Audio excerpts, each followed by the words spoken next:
ঈদের দিনও সকালবেলা, আমি ঈদের দিন আজ ঈদ ফজরের নামাজ পড়ে আমি টেইলারের দোকানে দাঁড়ায় ছিলাম।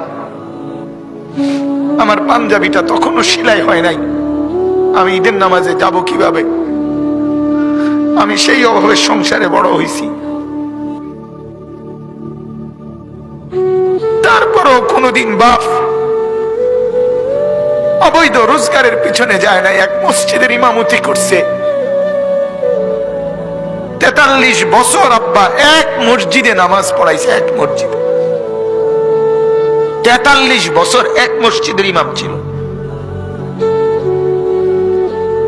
আমার বাপ।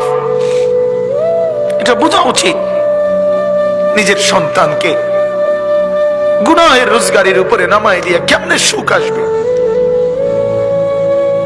নিজের ঘরে হারামের সুদের টাকা, ঘুষের টাকা, চুরি টাকা, ডাকাতির টাকা, ওজনে কম দিয়ে ঠকবাজি করে, প্রতারণা করে, মিথ্যা বলে, ধোঁকাবাজি করে, নেশার সামানা বিক্রি করে, মদের উপকরণ বিক্রি করে, জুয়ার সামগ্রী বিক্রি করে, মানুষকে ঠকাইয়া প্রতারণা করে, মিথ্যা বলে যে টাকা আপনি ঘরে আনলেন, আপনি অনেক মানুষকে কষ্ট দিয়ে আপনার ঘরে সুখ আসবে কেমনে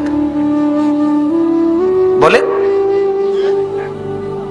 আল্লাহ আমাদেরকে বুঝার তৌফিক দান করুন।